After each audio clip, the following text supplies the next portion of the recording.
Alhamdulillahilladzi bi ni'matihi tatimmus shalihat alladzi hadana li hadza wa ma kunna linahtadiya laula an hadanallah.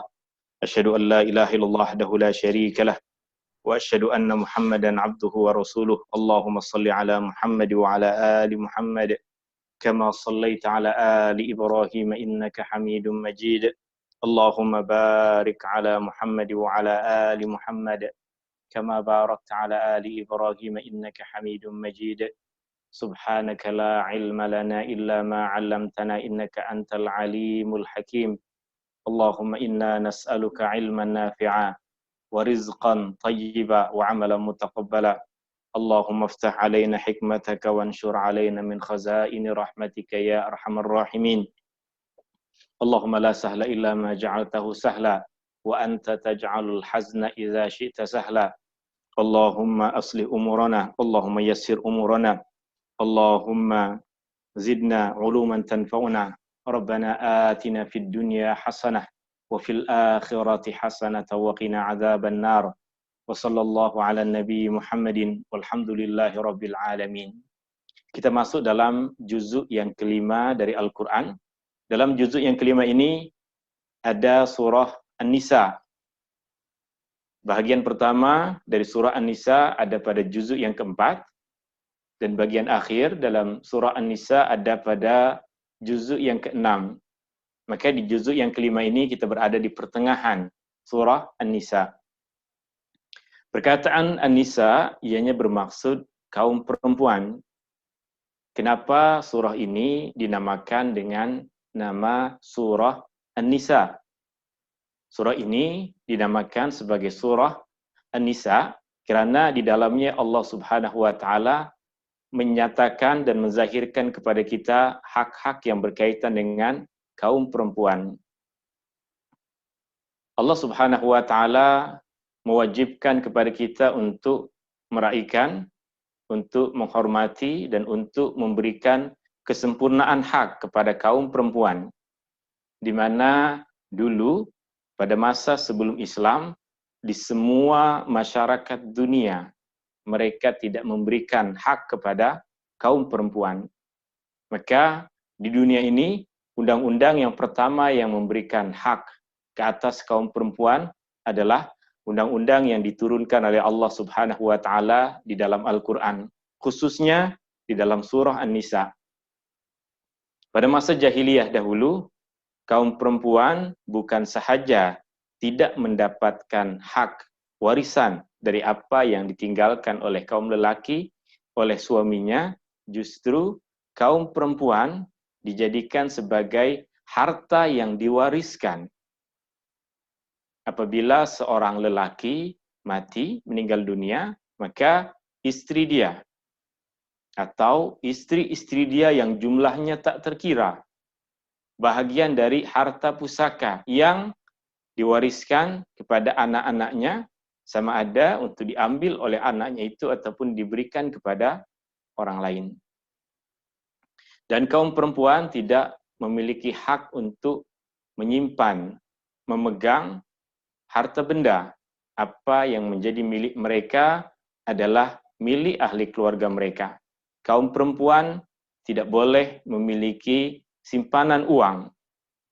Tetapi dalam Islam, Allah Subhanahu wa taala turunkan surah An-Nisa, di mana dalam ayat yang telah kita baca, dalam juzuk yang telah kita baca, Allah Subhanahu wa taala sebutkan lirrijali nasib, bagi kaum lelaki ada bahagian, mimma tarakal walidani wal aqrabun, dari apa yang ditinggalkan oleh ibu bapa, dari apa yang ditinggalkan oleh kaum kerabat, walin nisa, demikian juga bagi kaum perempuan. Ini kita boleh jumpai di dalam surah An-Nisa pada ayat yang ke-6, ayat yang ke-7. Walin nisa'i nasibum mimma tarakal walidani wal aqrabun mimma qalla minhu aw kathur nasiban mafruḍa, bahagian yang telah diwajibkan oleh Allah Subhanahu wa taala. Dalam surah ini juga Allah Subhanahu wa taala tegaskan kepada kaum lelaki yang ingin berkahwin dengan kaum perempuan ada hukum hakamnya, ada adab-adabnya, ada perkara-perkara yang wajib untuk ditunaikan. Kaum perempuan bukan barang yang dijual dan dibeli, tapi mereka memiliki hak, tapi mereka memiliki tanggung jawab sama seperti kaum lelaki. Meskipun demikian, Allah Subhanahu wa taala akan memberikan perincian kepada kita di dalam surah An-Nisa ini, banyak perkara yang berkaitan dengan hak-hak kaum perempuan, tanggung jawab kaum lelaki dalam membina keluarga muslim seperti yang kita sebutkan di dalam pertemuan yang lepas, dan juga selepas itu untuk membina masyarakat Islam. Maka tema utama di dalam surah An-Nisa, selain apa yang telah kita tulis dalam pertemuan yang lepas, tema utama yang ada di dalam surah An-Nisa pada juzuk yang keempat adalah syariat yang Allah Subhanahu wa taala turunkan untuk keluarga muslim. Maka di juzuk yang kelima ini kita akan jumpai Allah Subhanahu wa taala menegaskan perkara yang sama dan menambahkan kepada kita, selain kita membina keluarga muslim, kita juga bertanggung jawab untuk membina masyarakat muslim yang patuh akan hukum hakam dan undang-undang yang Allah Subhanahu wa taala turunkan kepada kita di dalam ayat-ayat Al-Qur'an. Dalam juzuk yang kelima ini, ayatnya bermula dari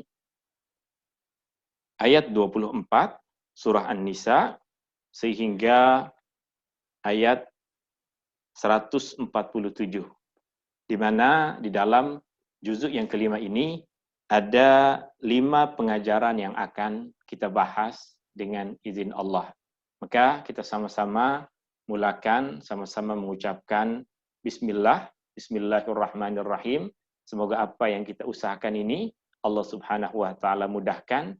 Semoga jalan yang tengah kita lalui ini dalam menuntut ilmu Allah Subhanahu wa taala berkati, dan Allah Subhanahu wa taala berikan kepada kita ilmu yang bermanfaat untuk diri kita, untuk ahli keluarga kita, dan kita boleh kekalkan manfaat yang ada pada ilmu kita yang Allah Subhanahu wa taala berikan ini dalam kehidupan kita bersama dengan keluarga kita dan masyarakat kita dengan izin Allah. Pengajaran yang pertama berkaitan dengan apa yang Allah Subhanahu wa taala sebutkan di dalam juzuk yang kelima adalah hak kaum perempuan. Ini pembahasan yang lepas. Kemudian di sini kita akan mulai pada pembahasan yang baru. Juzuk yang kelima. Pengajarannya ada 5. 1, 2, 3, 4, 5. 1, 2, 3, 4, 5. Di mana pengajaran yang pertama ada pada ayat 24 hingga ayat 28 berkaitan dengan hak kaum perempuan.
Yang pertama berkaitan dengan hak kaum perempuan untuk menjadi istri dan hak kaum perempuan untuk memiliki harta mereka sendiri.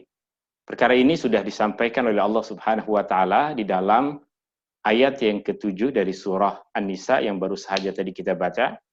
A'udzubillahi minasyaitonirrajim. Lirrijali nasibum mimma tarakal walidani wal aqrabun walin nisa'i nasibun mimma tarakal walidani wal aqrabuna mimma qalla minhu aw kathur nasiban mafruḍa.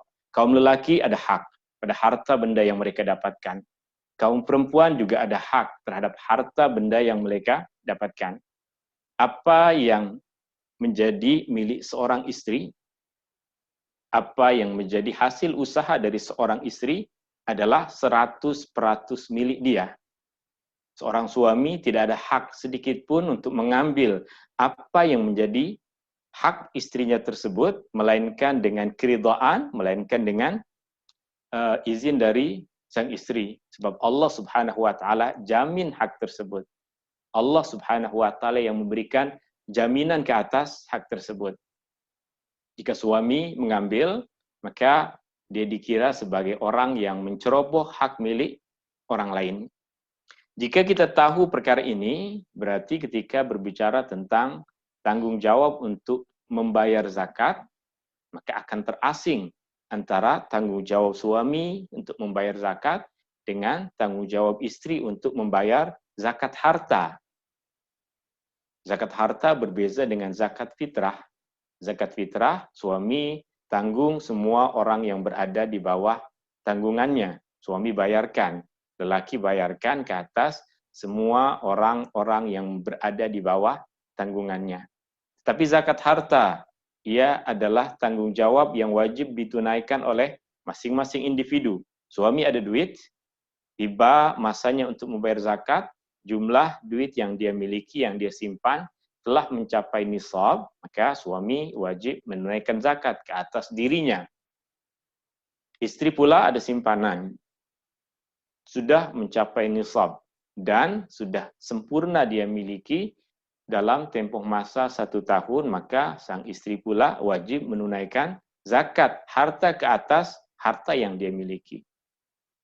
Suami tidak boleh membayarkan zakat menggunakan duit suami tanpa pengetahuan dari istri yang memiliki simpanan sendiri. Sebab masing-masing ada kewajibannya sendiri. Jika sudah dibincangkan oleh suami kepada istri tadi, biar abang yang bayarkan zakat tahun ini untuk awak, berapa jumlah yang wajib awak keluarkan, sekian, maka perkara itu atas persetujuan dan niat dari keduanya, maka ia adalah perkara yang baik. So di sini hak kaum perempuan untuk menjadi istri dan memiliki harta sendiri di dalam ayat 24 Allah Subhanahu wa taala, di pertengahan ayat ini Allah Subhanahu wa taala sebutkan fa'atuhunna ujurahunna fariḍah. Mahar adalah satu mas kawin, mahar adalah sesuatu yang wajib dibayarkan oleh suami kepada istrinya. Dan ketika sudah diberikan kepada istrinya, maka itu menjadi harta milik istri, bukan harta untuk modal rumah tangga. Melainkan jika sang istri dengan berbesar hati menyerahkan mahar itu untuk repair rumah, untuk beli barang-barang baru rumah tangga, itu adalah satu ihsan yang baik dari seorang istri. Tapi jika tidak, itu adalah hak dia. So ini perkara yang pertama. Ini juga ditegaskan oleh Allah Subhanahu wa taala di dalam ayat yang ke-25. Kemudian semua yang tadi kita sebutkan ini berada mulai dari ayat 24 sehingga ayat 28. Kemudian tema yang kedua, pengajaran yang kedua dari juzuk yang kelima ini adalah berkaitan dengan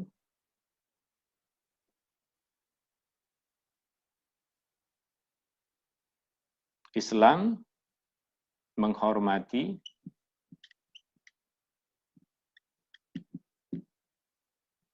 hak setiap orang untuk memiliki harta.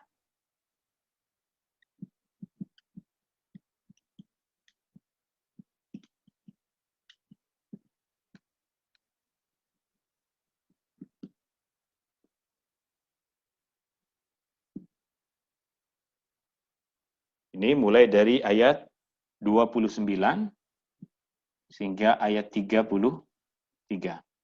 Islam menghormati hak setiap orang untuk memiliki harta. Maka Allah Subhanahu wa taala sebutkan di ayat 29 ini. Ya ayyuhalladzina amanu, seruan bagi kita semua orang-orang yang beriman. La ta'kulu amwalakum bainakum bil batil. Janganlah kamu memakan harta sebahagian dari kamu dengan cara yang batil, dengan cara yang salah. Illa an takuna tijaratan an taradi minkum. Kamu boleh memakan harta milik orang lain ketika sudah terjadi proses transaksi jual beli, perniagaan, bainakum, antaradin, yang kedua belah pihak antara penjual dengan pembeli sama-sama ridha, sama-sama puas hati dengan perniagaan tersebut. Jual beli adalah di antara perkara yang Allah Subhanahu wa taala halalkan.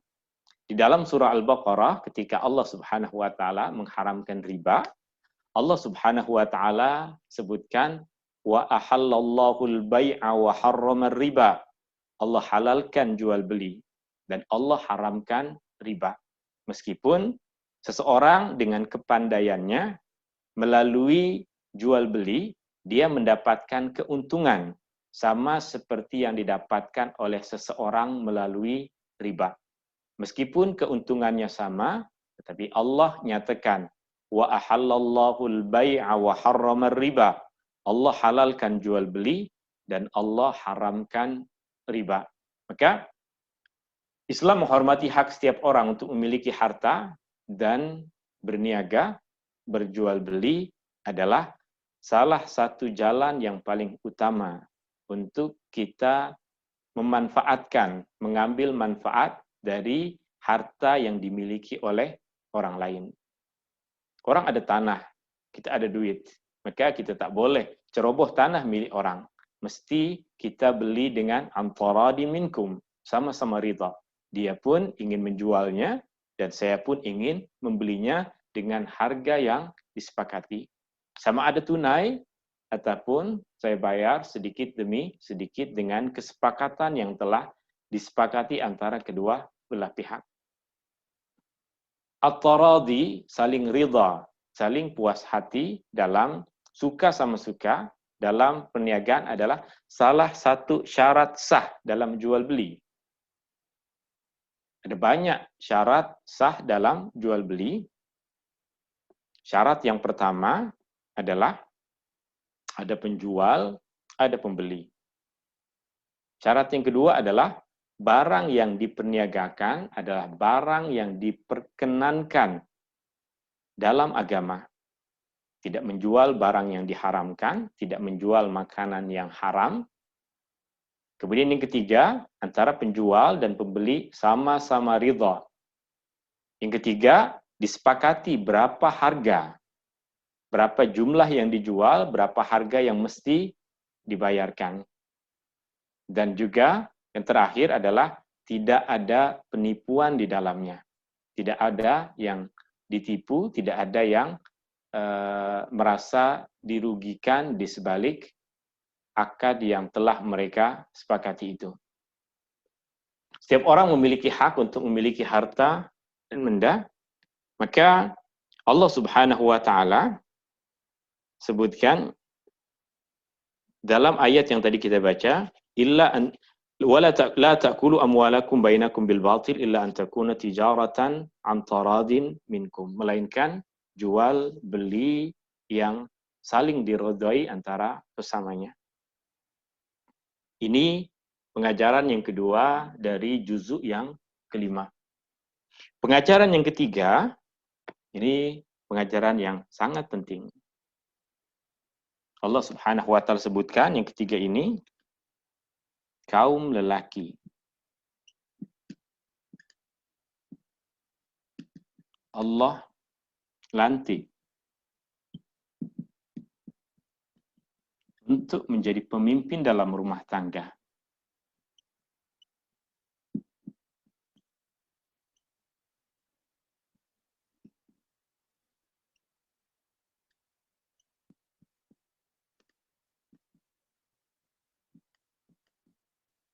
Kita jumpai ini pada ayat 34 sehingga ayat 43.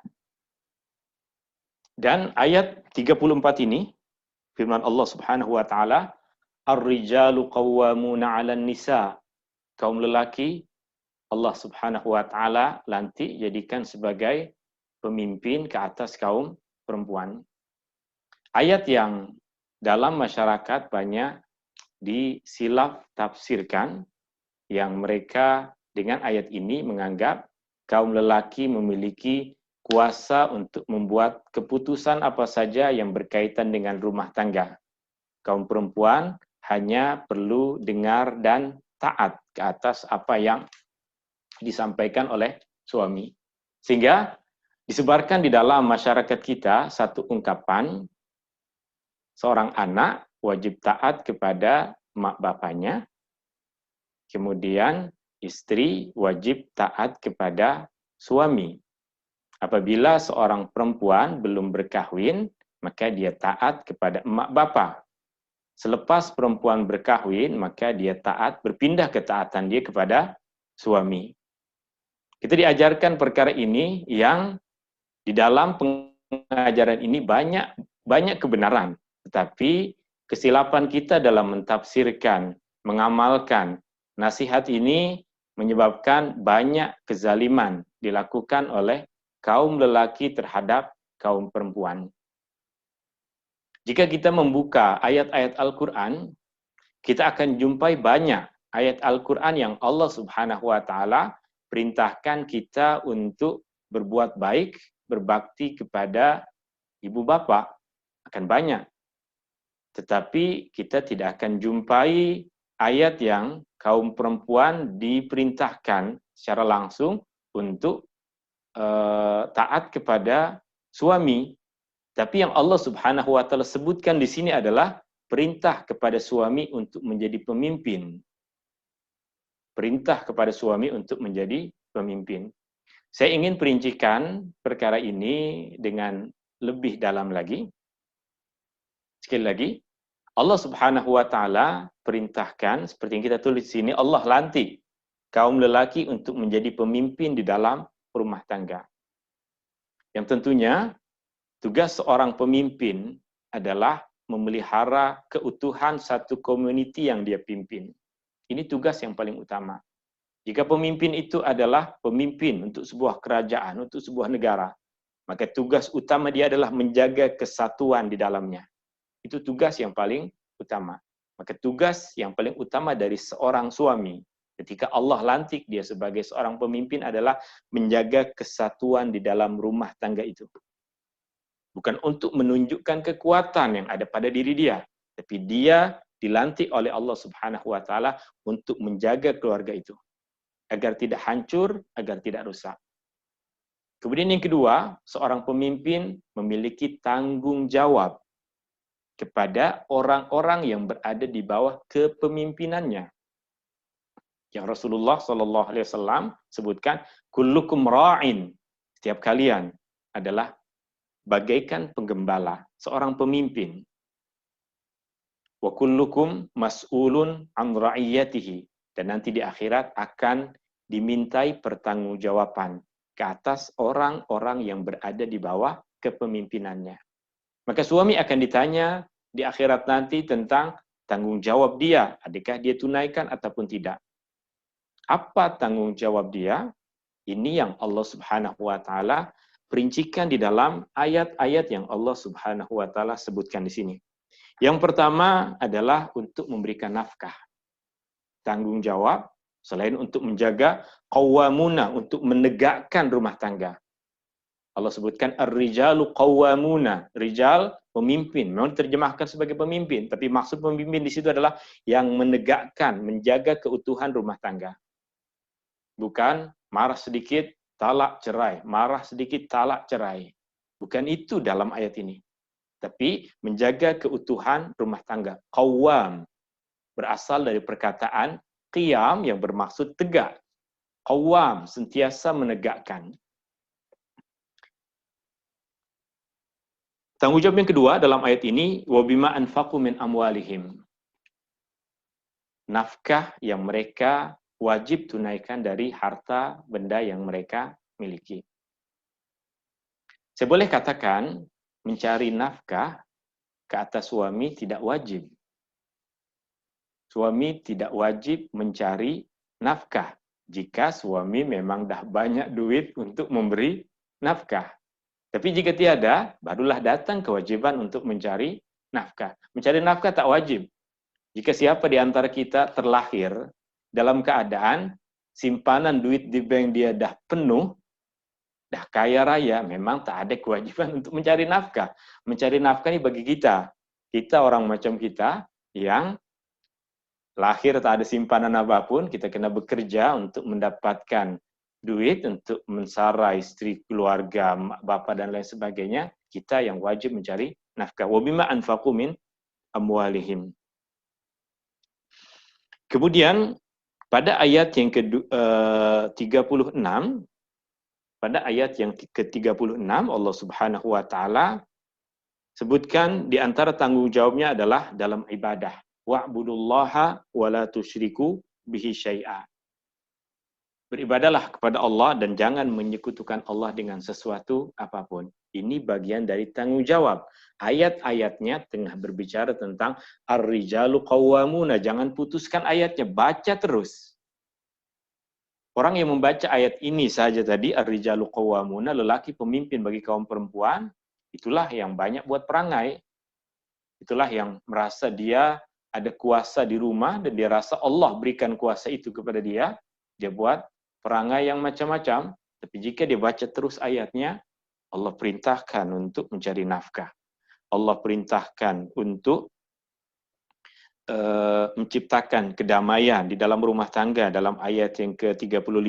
Kemudian dalam ayat yang 36 untuk sama-sama menghambakan diri kepada Allah. Maka itu tanggung jawab seorang suami untuk, dalam bahasa yang paling halusnya adalah untuk membawa ahli keluarganya ke dalam syurga.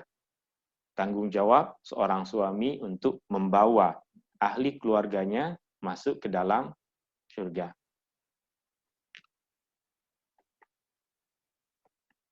Kemudian di sini Allah Subhanahu wa taala juga sebutkan wabil walidaini ihsana, dan berbuat baik kepada kedua orang tua, kepada ibu bapa. Ini yang tadi saya ingin sampaikan, tersebar di antara kita satu ajaran, satu pandangan, apabila seorang perempuan belum berkahwin, maka tanggung jawab dia ataupun bakti dia ataupun ketaatan dia adalah kepada ibu bapa. Dan selepas dia berkahwin maka berpindah kepada suami. Ada kebenaran pada wasiat ataupun nasihat yang tersebar di dalam masyarakat ini, tetapi apa yang perlu kita ketahui adalah dia bukan ayat Al-Quran dan dia bukan hadis Nabi. Dia bukan ayat Al-Quran dan dia bukan hadis Nabi. Maknanya, setiap kita tetap seumur hidup kita ada emak bapa, sama ada kita lelaki ataupun perempuan, ketaatan kepada mereka, bakti kepada mereka adalah perkara yang Allah Subhanahu wa taala perintahkan. Sehingga akan banyak kita jumpai kisah-kisah yang kurang mendidik, yang mengajarkan kepada kita bahwa jika seorang istri taat kepada suami dengan menzalimi, sampai menzalimi mak bapanya, maka Allah tetap akan memberikan ampunan atau Allah memberikan kebaikan kepada istri itu. Adakah agama kita mengajarkan untuk kita buat benda buruk kepada mak bapa kita untuk mendapatkan keridhaan dari suami? Bahkan kadang kita diajarkan jika mak bapa kita sakit, suami tak izinkan untuk tengok mak bapa yang sakit, kita dinilai sebagai orang yang baik kerana taat kepada suami.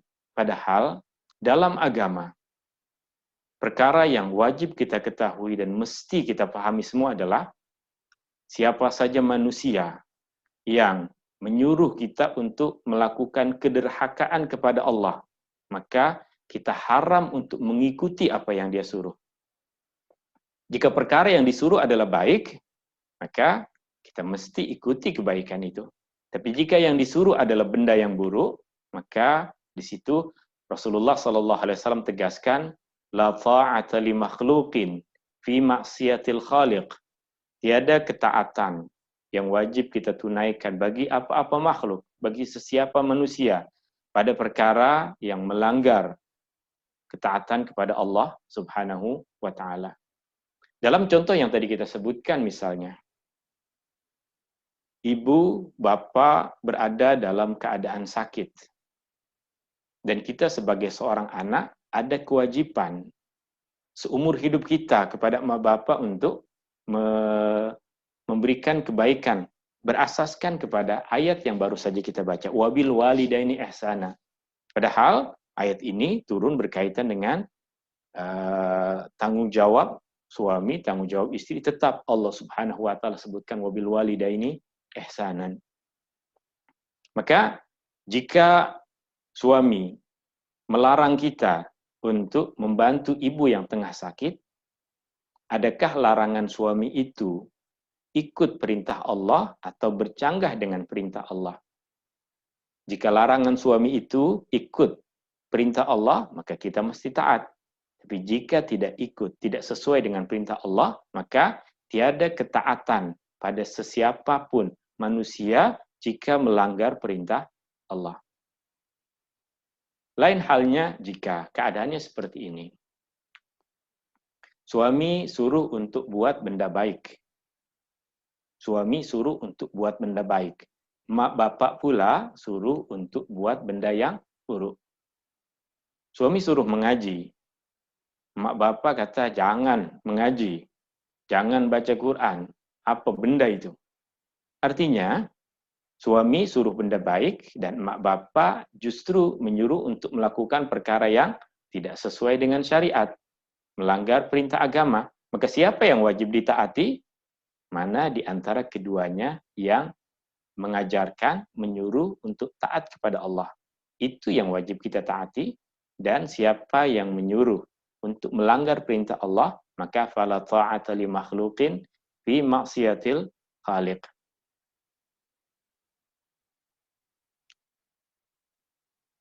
Ya. Kemudian berkaitan dengan apa yang tadi kita sebutkan, maka bagi seorang muslim bukanlah satu perkara yang pelik, bukanlah satu perkara yang susah untuk kita jelaskan bahwa tiada percanggahan dalam agama kita antara berbuat baik kepada ibu bapa dengan berbakti kepada suami. Sebab syaratnya tadi, mana yang baik itu yang wajib untuk ditaati. Jika melanggar perintah Allah Subhanahu wa taala, maka tiada ada kewajiban untuk mentaati sesiapapun. Dalam ayat ini juga Allah Subhanahu wa taala perintahkan kepada suami istri tadi selain untuk beribadah, berbakti kepada ibu bapa, juga kepada kaum kerabat. Kadang selepas berkahwin sudah mulai tidak baik hubungan dengan bapak saudara, dengan makcik, dengan anti ini, dengan anti itu, sebab ada banyak perkara-perkara yang berbeza kefahaman antara suami dengan ahli keluarga misalnya. So, ini satu cabaran dalam rumah tangga. Allah Subhanahu wa taala tetap tegaskan, jangan kita putuskan silaturahim, kena sentiasa berbuat baik kepada mak bapak, kepada kaum kerabat, anak-anak yatim, kepada kaum miskin, jiran tetangga, kepada sahabat-sahabat, kawan-kawan kita semua. Innallaha la yuhibbu man kana mukhtalan fakhura. Allah Subhanahu wa taala tidak mencintai orang-orang yang sombong. Alladzina yabkhulun. Demikian juga orang-orang yang bakhil. Selepas Allah sebutkan tanggung jawab pada suami tadi untuk memberikan nafkah, tanggung jawab untuk menjaga keutuhan keluarga, tanggung jawab untuk beribadah kepada Allah, tanggung jawab untuk berbuat baik kepada mak bapak, kepada kaum kerabat, kepada jiran tetangga. Allah Subhanahu wa taala tegaskan, suami tadi tidak boleh kedekut. Istri tadi juga tidak boleh kedekut. Alladzina yabkhuluna wa ya'muruna an-nasa bil bukhl. Kedekut, bakhil. Terlebih lagi, bukan sahaja kedekut, bukan saja bakhil, tapi menyuruh orang untuk kedekut. Orang yang menyuruh orang lain untuk kedekut, ini sikap dan sifat kedekutnya dah lebih teruk lagi dari setakat orang yang kedekut. Kita saksikan di bulan Ramadan banyak orang memberikan bantuan.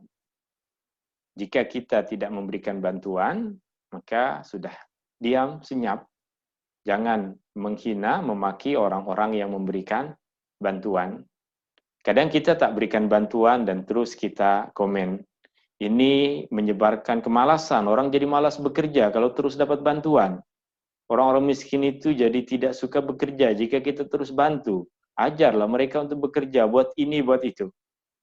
Kita tak berikan bantuan, kita pun tak ajar dia untuk bekerja, berarti kita berada dalam sifat yang disebutkan di sini, kedekut dan suruh orang lain untuk kedekut. Jika kita tidak memberikan bantuan, diam. Biarkan orang yang memberikan bantuan itu mendapatkan kebaikan dari Allah Subhanahu wa Ta'ala dan mendapatkan kebaikan dari doa orang-orang yang mereka bantu. Ini kaum lelaki Allah lantik untuk menjadi pemimpin, bukan pemimpin dengan maksud ada kuasa untuk melakukan apa saja, tapi tanggung jawab untuk menjaga keutuhan keluarga tadi.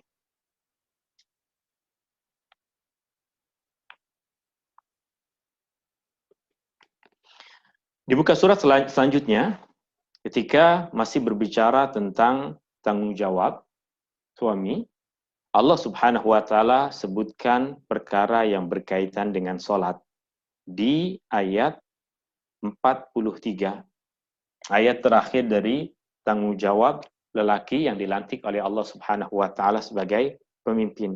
Di sini Allah Subhanahu wa Ta'ala sebutkan beberapa hukum hakam yang berkaitan dengan solat. Kita baca ayat ini, firman Allah Subhanahu wa Ta'ala, A'udzubillahi minasyaitonir rajim. Ya ayyuhalladzina amanu la taqrabus salata wa antum sukara hatta ta'lamu ma taqulun. Wahai orang-orang yang beriman, jangan kamu mendekati salat dalam keadaan mabuk sehinggalah kamu sedar, kamu tahu apa yang kamu baca, apa yang kamu ucapkan. Kita semua tahu ketika ayat ini diturunkan dahulu, ayat ini diturunkan pada masa yang minuman keras belum lagi diharamkan. Minuman keras belum lagi diharamkan pada permulaan Islam dahulu, sehingga Rasulullah SAW hijrah di Madinah. Beberapa tahun di Madinah, Allah belum lagi turunkan ayat Al-Quran yang mengharamkan arak, mengharamkan minuman keras. Sehingga sebahagian dari sahabat masih menjadi kebiasaan mereka untuk minum arak setiap hari. Pernah satu hari, sahabat Rasulullah SAW membuat jamuan di rumahnya. Jamuan ini mereka buat petang hari. Lepas sholat asar, mereka jemput kawan-kawan mereka untuk makan jamuan. Selepas makan, seperti biasa, akan dihidangkan arak. Karena pada masa itu, Allah belum lagi turunkan ayat yang mengharamkan arak. Maka kerana belum diturunkan ayat, belum ada hukum pengharaman minuman keras pada masa itu, maka mereka tidak berdosa, mereka boleh minum arak. Maka dihidangkan arak selepas makan. Mulai mereka minum, dan mulai mabuk. Datang waktu sholat maghrib. Sebagian dari mereka azan dalam keadaan setengah mabuk. Sebagian lagi lepas azan dijemput untuk menjadi imam, memimpin sholat dalam keadaan setengah sadar. Maka kawan ini ataupun sahabat ini memimpin salat dan dia mulai membaca surah Al-Kafirun. Surah Al-Kafirun kita tahu, banyak ayat-ayat yang diulang, dan saya yakin kebanyakan di antara kita sudah hafal surah Al-Kafirun. Tapi jika kita diminta untuk menjadi imam, kemudian baca surah Al-Kafirun, berapa kali kita ulang perkataan la a'budu ma ta'budun, ulang lagi wala antum a'biduna ma a'bud, wala ana a'bidu ma abatum, wala ana a'bidu ma.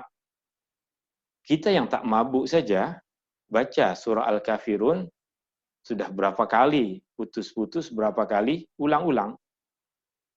Terlebih lagi dalam keadaan mabuk, maka bukan saja terulang-ulang ayatnya, tetapi jadi salah bacaan. Bukanlah a'budu, justru a'budu, aku sembah apa yang kamu semua sembah. Maka Allah Subhanahu wa taala turunkan ayat ini. Allah Subhanahu wa taala turunkan ayat ya ayyuhalladzina amanu la taqrabus salata wa antum sukara. Wahai orang-orang yang beriman, jangan mendekati salat ketika kalian tengah mabuk. Masa tengah mabuk tak boleh salat. Hatta ta'lamu ma taqulun. Nanti selepas sedar, boleh sedar apa yang diucapkan, barulah mulai salat. Ayat ini kita semua tahu berlaku pada keadaan tadi. Tapi ada satu pengajaran besar dari ayat ini untuk kita semua. Dalam ayat ini Allah Subhanahu wa taala firmankan, hatta ta'lamu ma taqulun, sehingga kamu semua sedar apa yang kamu perkatakan, apa yang kamu baca di dalam salat. Sekarang kita hari-hari salat. Setiap masa kita salat. Adakah kita sedar apa yang kita baca? Adakah kita tahu apa yang kita baca? Kadang kita tengah sujud. Jadi baca Al-Fatihah kita, tadi ruku baca apa? Tak tahu, kita tak tahu baca apa. Dan kadang pun kerana kita hafal, pikiran kita ke bazar Ramadan, mulut kita baca Subhana rabbiyal azimi wa bihamdi. Antara pikiran kita dengan mulut kita tak ada connection. Ini yang dimaksud dengan ayat tadi, hatta ta'lamu ma taqulun. Kau tak sedar lagi apa yang engkau baca. Engkau mabuk. Kita yang tidak sedar apa yang kita baca, kita mabuk dalam solat. Maka pengajaran besar dari ayat ini adalah jangan solat dalam keadaan mabuk. Fokus kepada apa yang kita baca. Meskipun kita tak pandai bahasa Arab, tapi kita semua masih tahu apa maksud Subhana rabbiyal azim. Sekurang-kurangnya itu adalah tasbih, mensucikan Allah, mengagungkan Allah. Ini adalah tasbih. Surah Al-Fatihah selalu kita baca, kita mesti pelajari makna yang terkandung dalam surah Al-Fatihah agar kita tidak solat dalam keadaan mabuk. Bukan mabuk kerana minum arak, mabuk kerana apa yang kita baca lain dengan apa yang kita fikirkan. Dan ini menjadi tanggung jawab kepada setiap suami untuk memberikan pengajaran kepada ahli keluarganya. Maka apabila suami mampu untuk mengajar, wajib dia mengajar ahli keluarganya, istri dan anak-anaknya. Jika tidak, maka dia wajib mencarikan guru untuk istrinya, untuk anak-anaknya. Dicarikan ustazah untuk mengajar, untuk memberikan kefahaman kepada istrinya apa yang patut dia fahami di dalam kesehariannya dalam ibadah, dalam solat khususnya. Ataupun dia jemput orang untuk mengajar satu keluarga itu sekali untuk memberikan kefahaman perkara tadi. Itu tanggung jawab yang Allah Subhanahu wa taala sebutkan. Maka ar-rijalu qawwamuna 'alan nisa bukan ayat yang bermaksud lelaki berkuasa dalam rumah tangga, semua hala 7 rumah tangga dia yang tentukan, semua duit dia yang atur, semua kebijakan dia yang buat. Buat ini mesti dia yang mengaturnya. Bukan itu. Baca kembali ayat-ayat ini, mulai dari ayat 34 sehingga ayat 43, kita akan sedar tanggung jawab itu bukan ada pada mengatur buat ini, buat itu, tapi tanggung jawab beban yang Allah Subhanahu wa Ta'ala pikulkan, beban yang Allah Subhanahu wa Ta'ala letakkan ke atas kaum lelaki. Selesai ayat 43, kita akan masuk kepada pengajaran yang kelima. Maaf, pengajaran yang keempat. Boleh kita tengok sebelum kita sambung. Juzuk kelima, yang pertama, hak kaum perempuan untuk menjadi istri dan memiliki harta sendiri. Mulai dari apa yang ditegaskan di dalam ayat yang ketujuh hari itu, kemudian diulangi di sini berkaitan dengan mahar tadi. Yang kedua, Islam menghormati hak setiap orang untuk memiliki harta. Maka untuk mendapatkan apa yang menjadi milik orang, tak ada jalan melainkan kita minta kepada dia ataupun dengan membelinya, perniagaan tadi. Yang ketiga, kaum lelaki. Allah lantik untuk menjadi pemimpin. Ar-rijalu qawwamuna. Allah lantik menjadi pemimpin dalam rumah tangga. Bukan kepemimpinan untuk berbuat zalim dan menjadi penentu pada setiap kebijakan dalam keluarga, tapi tanggung jawab yang Allah Subhanahu wa Ta'ala perincikan di dalam ayat-ayat ini. Perkara yang keempat, sebelum kita tulis, kita akan sampaikan bahwa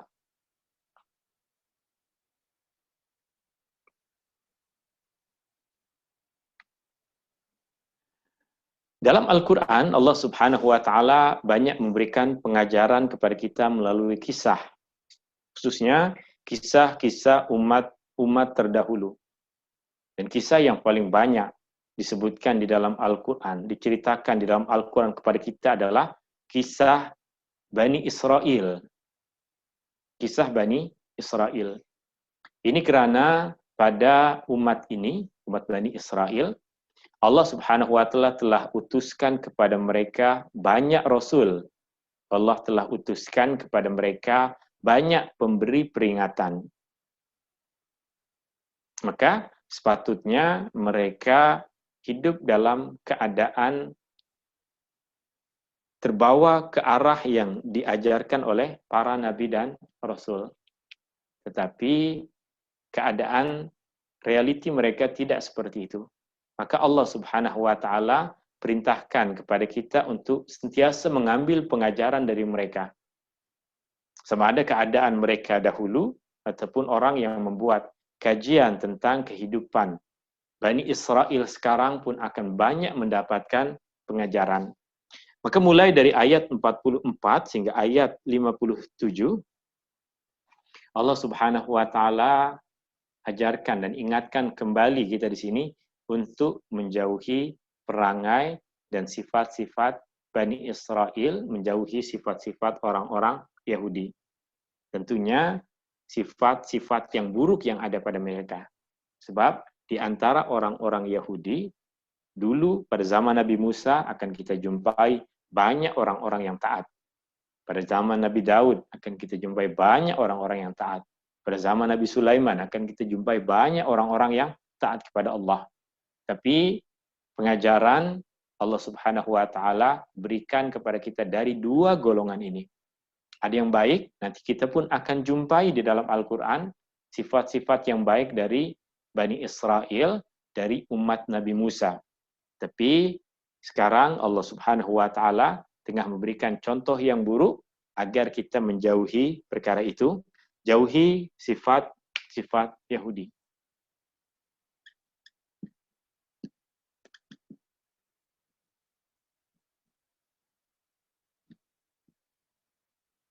Ayat 44 sehingga ayat 57. Ayat 44 sehingga ayat 57. Dalam ayat 44, Allah Subhanahu wa Ta'ala sebutkan, A'udzubillahi minasyaitonirrajim. Alam tara ilal ladzina utu nasiban minal kitabi yashtaruna ad-dhalalata wa yuriduna an tadillus sabil. Tidakkah kamu melihat kepada orang yang dulu diberikan sebahagian dari kitab.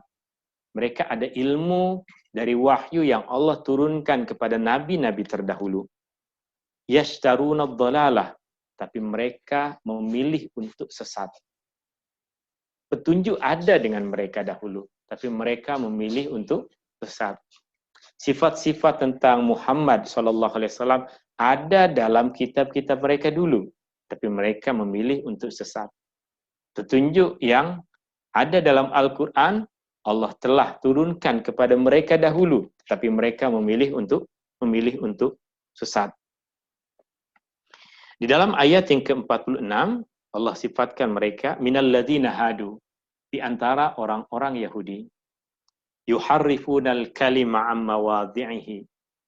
Mereka menukar wahyu-wahyu yang Allah Subhanahu wa taala turunkan kepada mereka, tidak diletakkan kepada tempatnya. Wa yaquluna sami'na wa 'asaina.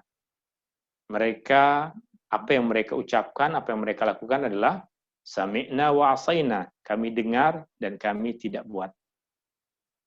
Wasma' ghairu musma'i wa ra'ina la yambi alsinatihim wa ta'nan fid din. Dan mereka sentiasa mempermainkan perkataan. Mereka menukar ayat-ayat Allah, menukar tafsiran yang betul kepada tafsiran yang salah, dan mereka banyak disebutkan dalam ini mengungkapkan sami'na wa asaina. Kami dengar dan kami derhaka. Perkara ini yang mesti kita pahami adalah dia tidak mesti yang mereka ucapkan adalah perkataan sami'na wa asaina. Kami dengar dan kami derhaka. Tapi yang maksud dalam ayat ini adalah realiti kehidupan mereka. Mereka tahu tapi mereka tidak mengikuti ilmu yang ada pada mereka.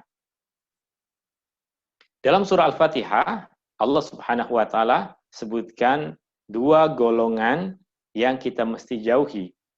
Ghairil maghdubi alaihim waladdallin.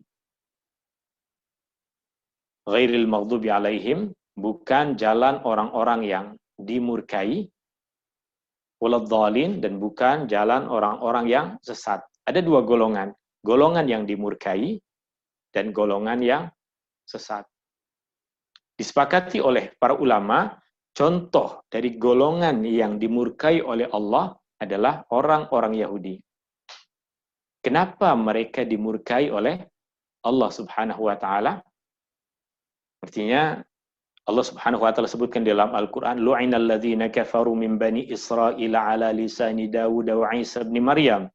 Mereka adalah golongan yang dulu dilaknat oleh Allah Subhanahu wa taala melalui lisan Nabi Daud, melalui lisan Nabi Isa bin Maryam. Maka orang-orang Yahudi yang derhaka sifatnya seperti itu. Mereka dimurkai oleh Allah. Kenapa Allah murka kepada mereka? Sebab di sini mereka tahu, mereka sudah dengar, tetapi mereka tidak mengikuti ilmu yang telah mereka ketahui. Sedangkan orang-orang Kristen, orang-orang Nasara, orang-orang Nasrani, Allah Subhanahu wa taala sifatkan mereka sebagai sesat. Kita tengok pada realitinya. Orang Yahudi, ilmu mereka tinggi, ilmu mereka luas. Ini satu perkara yang dibanggakan dari mereka. Allah Subhanahu wa taala bahkan sifatkan Israel ini adalah Nabi Yakub. Allah Subhanahu wa taala sifatkan dia sebagai ghulam alim, seorang anak yang berilmu. Seorang anak yang berilmu. Allah sifatkan anak Ibrahim, Ishak yang saya maksudkan. Allah sifatkan Ishak yang merupakan atuk kepada Bani Israel, ayah kepada Israel. Allah sifatkan Ishak dengan sifat ghulam alim, seorang anak yang berilmu. Allah sifatkan Ismail sebagai ghulam halim, seorang lelaki yang bijak, lembut, dan memiliki hikmah. Itu sifat Ismail. Sedangkan sifat Ishak dan juga menurun kepada anak cucunya adalah mereka memiliki ilmu yang luas. Itu sifat yang baik. Tetapi ketika banyak di antara mereka tidak mengikuti ilmu yang telah ada pada mereka, maka yang mereka dapatkan adalah kemurkaan dari Allah Subhanahu wa taala. Minal ladzina hadu yuharrifuna al-kalima an mawadhi'i. Di antara orang-orang Yahudi, mereka memutar-mutar kefahaman yang ada di dalam kitab yang Allah Subhanahu wa taala turunkan kepada mereka. Ini ada pada sifat orang Yahudi. Maka pengajarannya bagi kita, kita telah belajar, kita telah mempelajari banyak ilmu sejak kecil lagi. Untuk menjauhi perangai orang Yahudi, maka kita mesti beramal, bersikap, berakhlak seperti ilmu yang telah kita pelajari. Jika perangai kita tidak mengikut ilmu, berarti kita tanpa sadar tengah mengikuti perangai orang Yahudi yang Allah Subhanahu wa taala sebutkan di sini. Jika kita salat buat asal, padahal kita dah ada ilmu yang mendidik kita untuk sholat dengan betul, maka perangai tersebut dah berpindah kepada kita. Jika kita dalam rumah tangga sudah belajar, semua dah ikut kursus kahwin, semua dah ikut pengajian berkaitan dengan tanggung jawab, tapi tidak ikut kepada apa yang telah kita ketahui itu, ilmu yang telah kita pelajari itu, maka kita dah ikut perangai orang-orang Yahudi. Wallahu ta'ala a'la wa a'lam.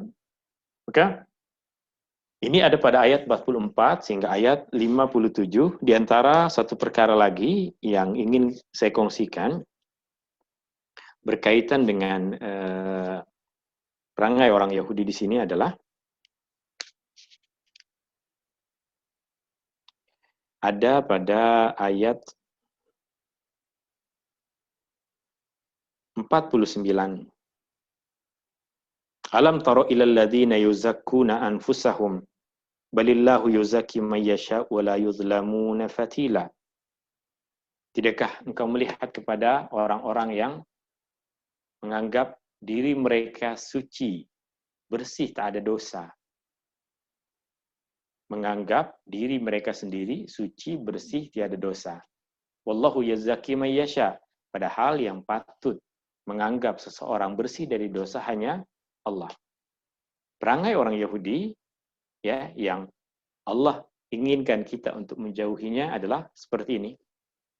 Dia merasa bahwa semua kebaikan yang ada di dunia ini milik mereka, teknologi, perkembangan semua milik mereka, semua kebaikan milik mereka.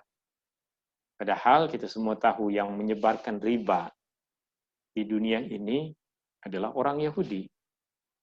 Yang menyebarkan tentang akhlak-akhlak yang buruk agar tersebar di dalam masyarakat adalah tokoh-tokoh Yahudi. Yang menyebarkan kefahaman yang jauh dari nilai agama adalah Yahudi. Kenapa? Padahal kita saksikan sampai sekarang banyak orang Yahudi yang macam nampak bagi kita pegang agama dan taat kepada ajaran agama. Karena ada satu prinsip di dalam orang Yahudi. Orang Yahudi, mereka menganggap kita sebagai orang bukan Yahudi, ini mereka namakan sebagai ghaim. Ungkapan ini maksudnya ungkapan yang mereka gunakan kepada selain orang Yahudi. Di mana orang Yahudi berkeyakinan mereka haram melakukan perkara yang haram kepada sesama Yahudi. Tapi perkara tersebut boleh kita lakukan kepada orang bukan Yahudi. Maka orang Yahudi ketika mereka memberikan pinjaman duit kepada orang Yahudi, kepada Israel misalnya, mereka tidak akan menggunakan riba. Mereka akan memberikan bantuan, mereka akan memberikan pinjaman. Kenapa? Sebab sesama Yahudi. Tapi jika ada kerajaan lain, syarikat yang lain, meminjam duit dengan mereka, riba. Bukankah riba haram dalam agama mereka? Haram. Tapi mereka punya tafsiran sendiri. Haram, ikut pada agama kami. Awak bukan ikut agama kami, maka ya. Mereka buat hiburan, movie, film. Ya, nilai-nilai yang di dalamnya jauh dari nilai agama. Nilai-nilai yang ada di dalamnya mengajak manusia untuk kufur kepada Tuhan, untuk melakukan dosa. Kenapa orang Yahudi buat? Orang Yahudi buat bukan untuk mereka. Maka perkara itu tidak akan disebarkan di kalangan orang-orang Yahudi. Mereka akan sebarkan di kalangan orang-orang agama lain. Maka di antara yang menjadi mangsa pertama dari orang Yahudi adalah orang-orang Kristen. Sudah hancur sekarang orang Kristen. Tidak kita jumpai orang Kristen yang pegang kuat lagi agamanya sebab pengaruh dari pemikiran orang Yahudi tersebut yang mereka boleh rusak orang Kristen, tapi mereka tetap janji orang agama kami tetap taat. Maka sikap mereka kepada umat Islam pun sama seperti itu. Mereka akan sebarkan semua pemikiran-pemikiran sekuler ini kepada umat Islam, pemikiran-pemikiran hubungan seks bebas, hubungan homoseksual dan lain sebagainya dalam masyarakat Islam. Tapi mereka sendiri akan lindungi orang-orang yang berada dalam agama mereka. Sebab apa? Itu perangai mereka. Itu perangai mereka. Mereka yuzakuna anfusahum. Mereka, diri mereka sendiri, mereka akan sucikan. Mereka akan bersihkan. Tapi orang lain, silahkan semuanya kotor. Tapi kita umat Islam, apa yang baik mesti kita buat juga kepada orang lain, muslim atau bukan muslim. Apa yang buruk kita tak boleh lakukan kepada sesama muslim, tak boleh juga lakukan kepada orang yang bukan muslim. Menipu sesama muslim haram, menipu kepada orang bukan muslim juga haram. Buat riba kepada muslim haram, juga kepada orang bukan muslim haram. Bagi kita semua sama. Sebab kita tidak ingin mensucikan diri kita saja, kita ingin baik, semua jadi baik. Wallahu taala a'la wa a'lam. Ini pengajaran yang keempat dalam surah An-Nisa juzuk kelima ini, dan yang terakhir pengajaran yang sangat panjang mulai dari ayat 58 sehingga akhir juzuk yang kelima ini, ayat 147 adalah pengajaran berkaitan dengan orang-orang munafik. Dalam kita berumah tangga, dalam kita membina masyarakat Islam yang baik, jauhi sifat orang Yahudi, jauhi sifat orang munafik, ya selamat kita. Tapi untuk jauhkan sifat-sifat itu yang memang susah. Sebab orang Yahudi sudah pandai mendidik kita mengikuti jalan yang tadi mereka buat tanpa umat Islamnya sendiri sadar. Pengajaran yang kelima, jauhi sifat-sifat munafik.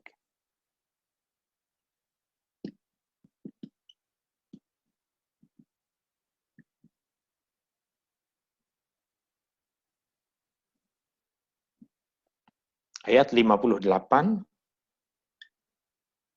sehingga 147. Kenapa banyak sangat sifat orang munafik? Ayat 58 sehingga sampai berapa muka surat? 1, 2, 3, 4, 5, 6, 7, 8, 9, 10, 11, 12, 13, 14 muka surat. Allah Subhanahu wa taala mendidik kita untuk menjauhi sifat orang-orang munafik. Orang-orang yang dalam hati mereka tiada keimanan, tapi berpura-pura Islam. Dalam hati mereka buruk, tapi berpura-pura baik. Apa yang mereka simpan dalam diri mereka tidak sama dengan apa yang mereka zahirkan. Kita ingatkan kembali, ketika kita berbicara tentang munafik, ini adalah satu perkataan yang tidak boleh kita ucapkan kepada sesama muslim. Muslim adalah orang yang beriman kepada Allah.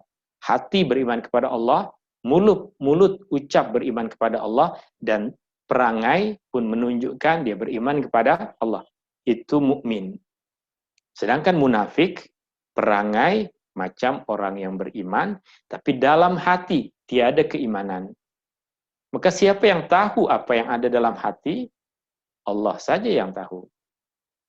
Allah saja yang tahu. Tapi jika orang munafik itu sendiri yang menzahirkan bahwa saya pura-pura saja masuk Islam, saya pura-pura saja sholat, saya pura-pura saja berpuasa, saya tak percaya dengan semua benda itu, baru nyata dia munafik. Masa Belanda dulu menjajah sebagian besar negeri di Nusantara, mereka tidak mudah untuk mengalahkan umat Islam. Mereka tidak mudah untuk mengalahkan umat Islam. Maka banyak cara mereka lakukan untuk mengalahkan umat Islam. Di antara cara yang mereka lakukan adalah untuk mengutus orang berpura-pura masuk Islam. Maka dalam masa-masa penjajahan dulu, di Aceh misalnya, Belanda mengutus seseorang yang dalam sejarah dikenal dengan nama Snok Hugronj, yang kemudian dia masuk Islam, berpura-pura masuk Islam. Bukan saja berpura-pura masuk Islam, dia betul-betul mendalami Islam. Oleh kerajaan Belanda, dia ditugaskan untuk belajar ke Jeddah, ke Mekah, mempelajari Islam. Sehingga balik ke Nusantara dalam keadaan zahir seorang ulama. Janggut panjang, serban besar, baju macam orang Arab, bicara Arab bagaikan orang Arab. Maka dia mulai berkeliling ke tempat-tempat di Nusantara, menyebarkan permusuhan di antara umat Islam. Menyebarkan permusuhan di antara umat Islam. Maka mudah selepas itu Belanda untuk mengalahkan umat Islam di banyak tempat di Nusantara. Selepas tugas dia selesai, dan dia sempat berkahwin dengan banyak ahli keluarga dan ada keturunan di Nusantara dulu. Selesai tugasnya, dia balik kembali ke Belanda, dia buka semua apa yang menjadi sifat munafik tadi. Artinya kepura-puraan dia sekarang sudah selesai tugasan. Dia bertukar pakaian dan kemudian menjadi pensyarah balik di sana dan menulis buku tentang tugas yang telah dia lakukan.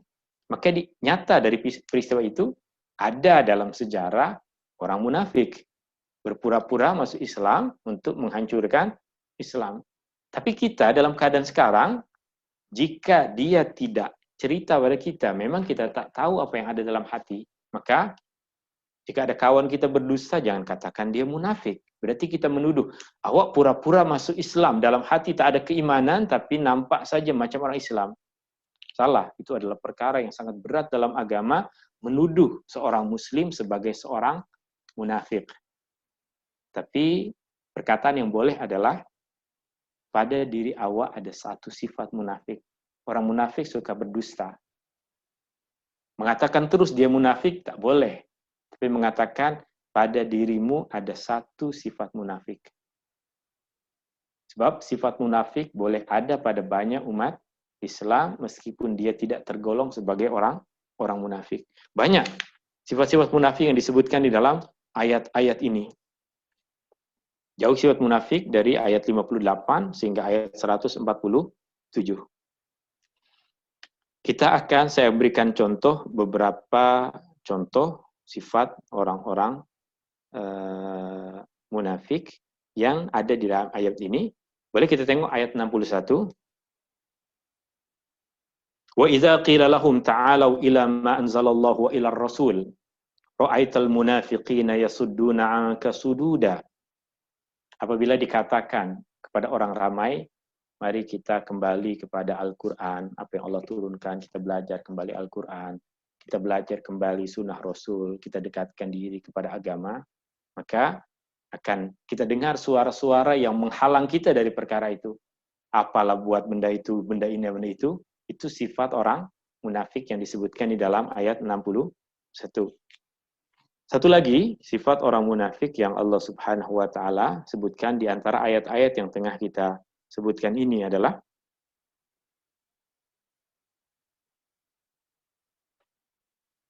kita boleh tengok ayat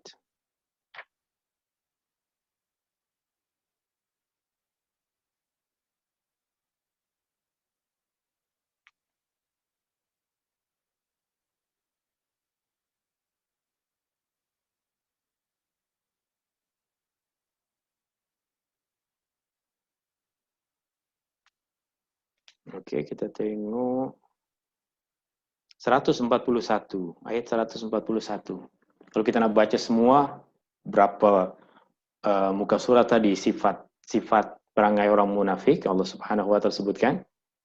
141, alladzina yatarabbasuna bikum fa in kana lakum fathun min Allah qalu alam nakum ma'akum wa in kana lil kafirina nasibun qalu alam nastahwiz alaikum wa namna'kum minal mu'minin. Wallahu yahkumu bainakum yaumal qiyamati wa la yaj'alallahu lil kafirina 'alal mu'minina sabila. Di antara sifat mereka adalah mereka berkaitan dengan agama mencari manfaat. Mencari manfaat. Jika ada kebaikan yang mereka boleh dapatkan melalui agama, mereka akan tunggang agama. Ketika mereka tak dapat manfaat lagi dari agama, mereka akan cari perkara yang lain. Ini sifat munafik. Apa yang patut bagi kita? Agama selamanya bersama kita. Ekonomi tengah rugi, agama tak boleh kita tinggalkan. Kita tengah susah, agama tetap kita pegang. Kita berjaya, agama selalu kita letakkan di depan. Itulah kita dengan agama, maka orang yang hanya dekat dengan agama ketika dia dapat keuntungan, ketika dia ingin berniaga, ketika dia ingin buat benda ini, buat benda itu, maka itu adalah di antara perangai orang-orang munafik. Dan terakhir, berkaitan dengan orang-orang munafik ini, Allah Subhanahu wa Ta'ala sebutkan di ayat 145, innal munafiqina fid darkil asfali minan nar walang tajida lahum nasira. Sungguhnya orang-orang munafik di akhirat nanti akan berada di neraka yang paling bawah dan tiada sesiapapun yang boleh menolong. Mereka tidak akan mendapatkan syafaat dari Rasulullah SAW atau syafaat dari sesiapapun jika mereka mati dalam keadaan munafik, tidak bertaubat, tidak kembali kepada Allah Subhanahu wa Ta'ala. Wallahu Ta'ala a'la wa a'lam. Ini 5 pengajaran dari juzuk yang kelima. Allah Ta'ala a'la wa a'lam. Semoga apa yang kita sampaikan ini memberikan manfaat kepada kita semua. Jika ada apa-apa yang soalan, boleh nanti kita coba untuk menjawabnya jika saya mampu untuk menjawabnya. Syukran. Alhamdulillah Ustaz. Terima kasih Ustaz untuk uraian hari ini. InsyaAllah kita bukakan sesi Q&A. Sebelum kita ke soalan yang chat, kita buka untuk yang nak tanya direct pada Ustaz. Silakan. Boleh unmute mic. Mungkin tadi ada soalan daripada Encik Aniza. Silakan Encik Aniza untuk tanyakan soalan.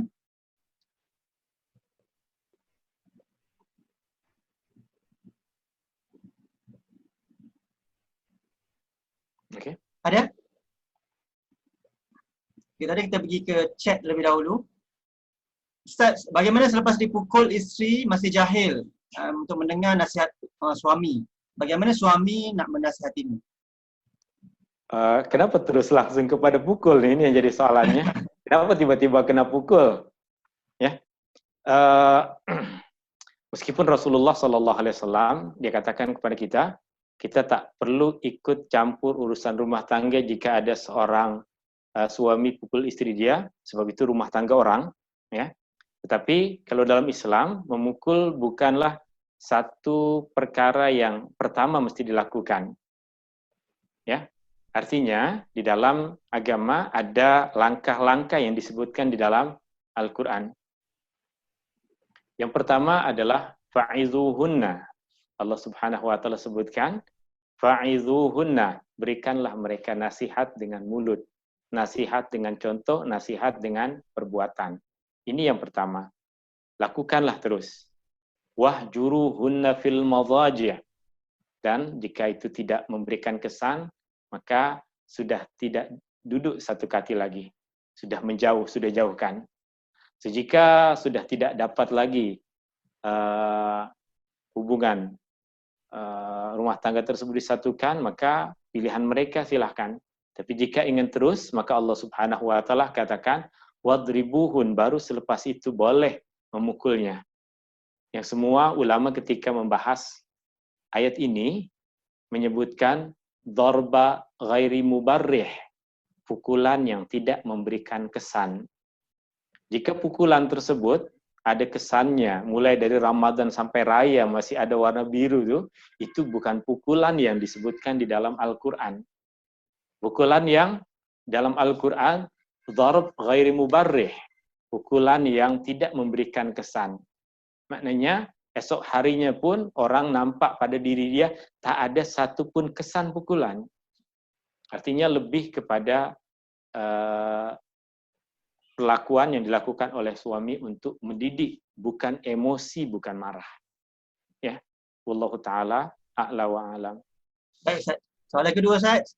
Dalam dunia kini, bolehkah dikatakan Yahudi itu merujuk pada perangai, perbuatan atau akhlak yang tidak diridai Allah dan bukan merujuk pada bangsa tertentu? Contoh macam orang meniaga, orang cakap, oh ni mahal, harga Yahudi. Contoh. Ya. Itu yang tadi kita sebutkan. Asalnya dia adalah satu golongan umat manusia yang perangainya seperti itu. Tapi ketika perangai tersebut mereka didik orang lain untuk buat seperti itu, maka itu jadi sudah menjadi satu perangai, sudah menjadi satu sifat. Ya. Asalnya dia adalah satu kumpulan, kemudian menjadi satu sifat. Ya.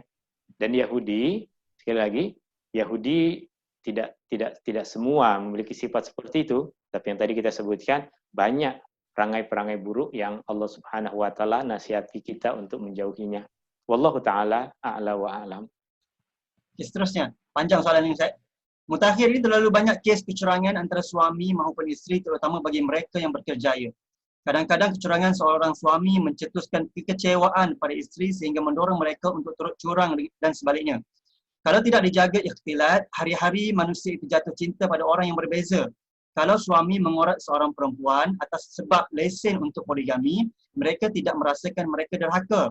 Tetapi jika isteri mengulang perbuatan yang sama, isteri akan dikira nusyuz dan tidak menjaga maruah diri terhadap suami. Apakah nasihat Ustaz tentang fenomena ini? Ya, betul. Ya. So, dalam masyarakat dahulu, di masyarakat Islam banyak tersebar tentang kefahaman seperti ini. Kefahaman bahwa sifat nusyuz hanya ada pada kaum perempuan. Padahal nusyuz adalah sifat yang ada pada kaum perempuan dan juga ada pada kaum lelaki. Kaum lelaki yang nusyuz adalah kaum lelaki yang tidak menunaikan tanggung jawab mereka, seperti yang disebutkan tadi di dalam Al-Quran. Seperti yang tadi kita sebutkan, ayat 34 sehingga ayat 43. Nusyuz dari seorang lelaki juga dosa yang mereka tanggung. Jika seorang lelaki tidak menunaikan tanggung jawab dia kepada ahli keluarga, berasaskan kepada ayat-ayat tadi yang kita baca, dia tidak berkaitan dengan nafkah, mungkin dia berikan nafkah. Tapi pendidikan, agama, diajarkan ataupun tidak, dia bawa istri dan anak-anaknya menuju ajaran agama ataupun tidak. Jika tidak, maka itu penyimpangan, dan maksud dari nusyuz adalah penyimpangan, dan itu adalah satu penyimpangan. Maka, tapi kadang orang hanya tengok kepada penyimpangan yang dilakukan oleh kaum perempuan. Jika penyimpangan yang dilakukan oleh kaum perempuan ini, penyebabnya adalah penyimpangan yang dilakukan oleh kaum lelaki, maka kaum lelaki tadi tanggung jawab dia lebih besar. Saya ingin menyebutkan satu contoh. Dalam kisah Nabi Adam, menurut versi orang Yahudi, orang Kristen, kesalahan ada pada pihak perempuan. Betul? Dalam kisah orang Yahudi, dalam kisah orang Kristen yang mereka sebarkan, perempuan yang merayu Adam untuk memakan buah yang terlarang. Tapi dalam Islam tak ada perkara itu. Dalam Islam tidak tengok siapa yang bersalah. Baca Al-Quran, baca hadis tentang kisah Nabi Adam. Kita tak akan jumpai kisah yang Adam merayu, kisah yang Hawa merayu Adam untuk memakan buah itu. Tiada kisah itu dalam umat Islam. Kisah itu ada pada orang Yahudi, ada pada orang Kristen. Dalam Al-Quran yang ada adalah perintah Allah kepada Adam untuk menjaga tanggung jawab ini. Ya, larangan untuk keduanya. Wala taqraba hadhihi syajarah. Janganlah kamu berdua dekati pokok ini. Larangan untuk dua, suami dan istri. Kemudian Allah ceritakan fawaswasalahuma syaitan. Syaitan membisikkan pada kedua-duanya. Tanggung jawab rumah tangga ada pada kedua-duanya, tetapi tanggung jawab yang besar tetap Allah sebutkan, ya Adam, wahai Adam. Maka tidak, dalam Islam tidak dicari siapa yang salah. Suaminya yang salah ke istrinya yang salah. Tidak itu, tapi siapa yang tanggung jawabnya lebih besar. Siapa yang mesti lebih bijak. Ya, perempuan memang keadaannya kadang seperti itu. Setiap bulan kadang ada saja darahnya yang membuat dia naik. Maka berkaitan dengan perkara tersebut, tetap yang nusyuz, ada nusyuz dari kaum lelaki, ada nusyuz dari kaum perempuan. Yang buat dosa, semuanya berdosa di sisi Allah, tetapi tanggung jawab yang paling utama diberikan kepada kaum lelaki. Wallahu ta'ala a'la wa a'lam. Baik Ustaz, banyak soalan hari ini, topik yang menarik ni Ustaz. Okay, sebelum soalan yang seterusnya mungkin ada kaitan dengan soalan ini. Sebagai contoh Ustaz, ada yang mengatakan jika seorang lelaki ataupun seorang suami yang tidak pulang ke rumah ibunya semasa hari raya pertama. Ni sebab nak dekat dengan raya ni Ustaz. Betul. Seorang suami jika tidak balik ke rumah ibunya pada hari raya pertama dianggap sebagai anak derhaka dan isteri wajib mendengar arahan suaminya untuk balik ke rumah ibu suaminya. Mana setiap tahun si isteri perlu mengikut suami untuk pulang ke kampung halaman suaminya terlebih dahulu. Betul ke Ustaz? Yang dikira sebagai, kalau jika kita balik dikira sebagai anak derhaka. Betul, ya. Kita sering mencampur antara agama dengan kebudayaan, agama dengan kebiasaan. Selagi kebiasaan kita tidak bercanggah dengan nilai agama, maka agama tidak melarang kita untuk melakukan apa sahaja.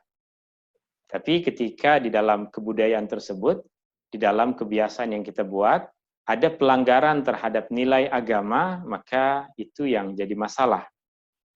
Berkaitan dengan hari raya, dalam agama, hari raya satu hari. Maka tidak ada hari raya pertama, hari raya kedua, hari raya ke-10, hari raya satu. Artinya satu hari selepas Ramadan itu adalah hari raya. Hari raya. Yaumul Aid. Yaum, satu hari. Itulah hari. Maka disitulah hari yang kita haram untuk berpuasa. Hari yang kita ada makan, kita mesti makan. Haram untuk berpuasa pada hari itu. Adapun berkaitan dengan kita nak buat hidangan yang banyak untuk merayakan hari itu bagian dari kebudayaan. Yang jika tidak ada tabzir, tidak membazir, maka tak ada larangan dalam agama. Kita beli baju baru, tak ada larangan dalam. Kita balik kampung, tak ada larangan dalam agama. Kita nak merayakannya di rumah sendiri, di rumah emak, di rumah bapak, tidak ada larangan dalam agama. Tapi ketika kebudayaan sudah membuat satu panduan, hari raya pertama wajib di rumah ayah, di rumah bapak, nanti hari raya kedua baru ke rumah keluarga istri, itu kebudayaan yang bukan ada panduannya dalam agama. Jika disepakati perkara seperti itu, semua redha, semua puas hati, maka alhamdulillah, tak ada pelanggaran apapun. Tapi jika sudah mulai menggunakan kuasa tadi yang Allah Subhanahu wa Ta'ala katakan, kuasa yang Allah suruh, tanggung jawab memberikan nafkah, mendidik, tanggung jawab menjaga keutuhan keluarga, bukan tanggung jawab untuk mengatur raya ini di mana, raya tahun depan di mana. Bukan itu. Maknanya semua kena bincang dan mesti ada kesepahaman. Tapuma tahun ini di sini, tahun depan pula di sana. Maka jika sudah ada kesepakatan seperti itu, berarti kebudayaan tadi tidak bercanggah dengan agama. Tapi jika sudah ada main kuasa, tak ada aturan dalam agama tentang Mana perlu ada toleransi ya Ustaz. Toleransi yang kita tuntut dalam benda itu. Ya, ya. Allah. Okey Ustaz, soalan yang berkaitan mungkin ke saya. Apakah hukumnya seorang suami memaksa isteri untuk membuat pilihan sama ada memilih ibu sendiri atau suami? Nah, itu betul. Adakah perkataan suami tadi ikut ajaran Allah atau tidak? Artinya istri dikatakan, awak pilih mak awak atau saya. Adakah ucapan tersebut ucapan yang sesuai dengan ketaatan kepada Allah atau tidak? Dalam agama tiada pilihan antara suami dengan mak bapak. Mak bapak selama-lamanya. Suami pun jika baik akan sampai kepada keadaan selama-lamanya. Maka tiada pecanggahan antara dua perkara tadi. Maka benda seperti itu, suami yang mengatakan awak kena pilih saya ataupun ahli keluarga, jika padanya ada kebaikan, contoh, mak bapak tadi suruh untuk mencuri, suruh untuk buat benda yang salah dalam agama. Suami suruh buat benda baik.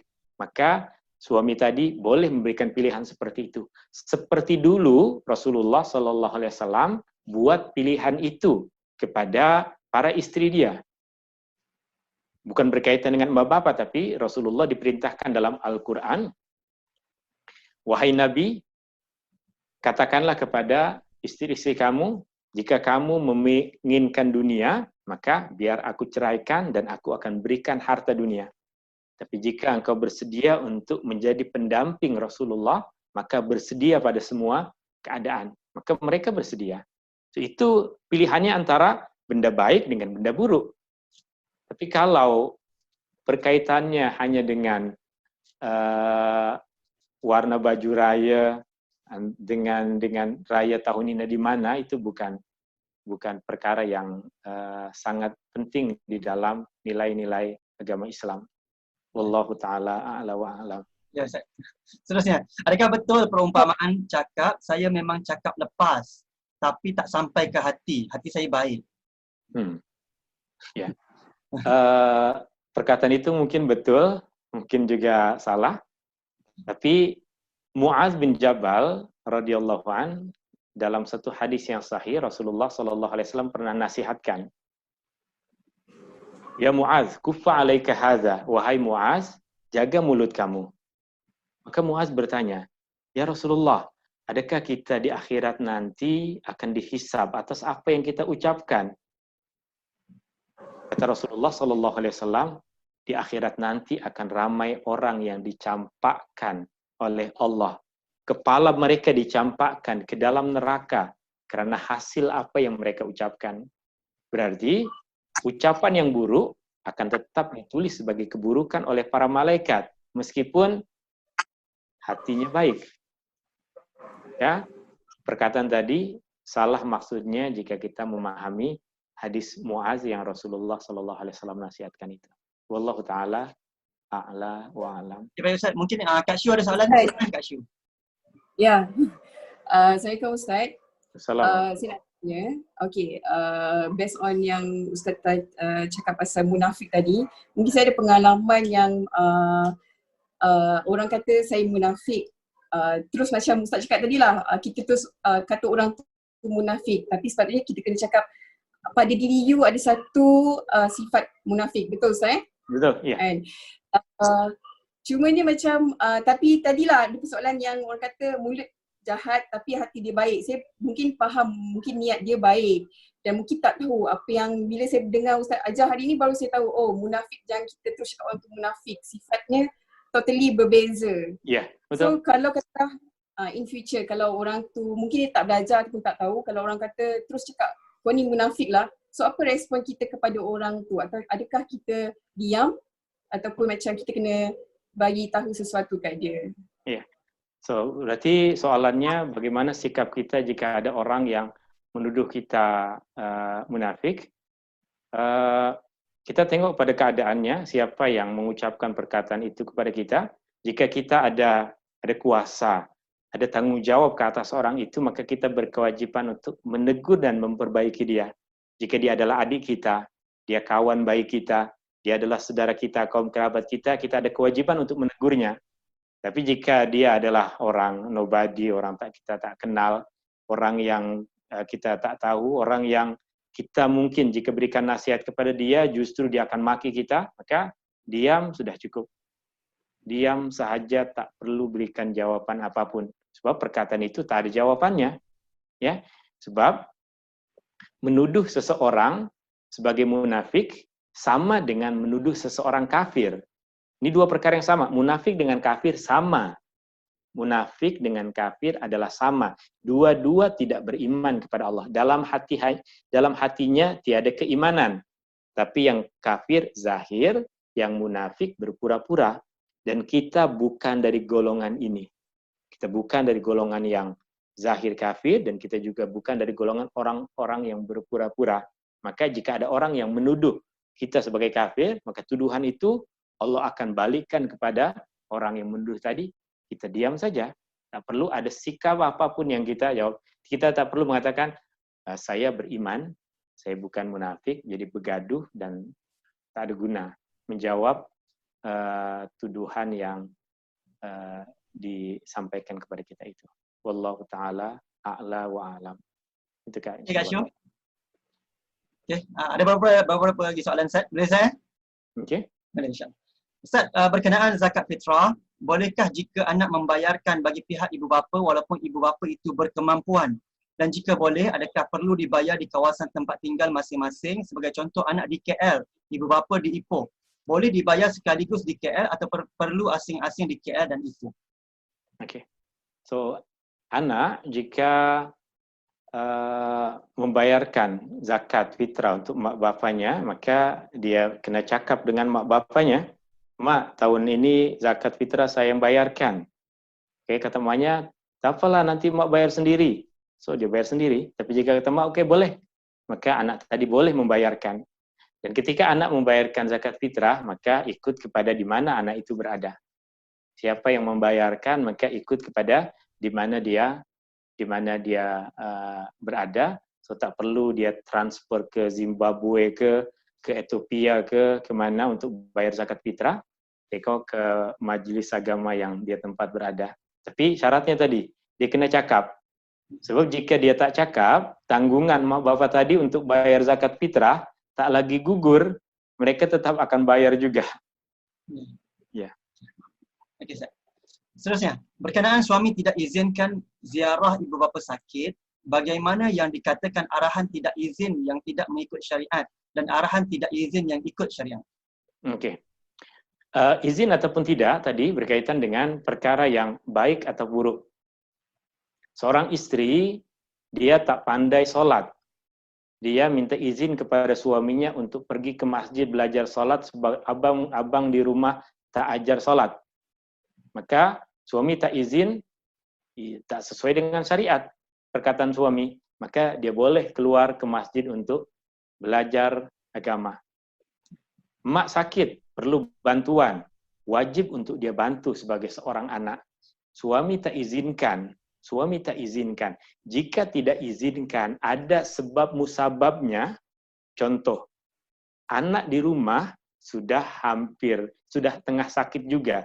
Jika ditinggal di rumah dalam keadaan sakit, anak boleh sakitnya akan bertambah parah atau boleh mati. Maka keadaan yang darurat lebih utama dibandingkan keadaan yang lain.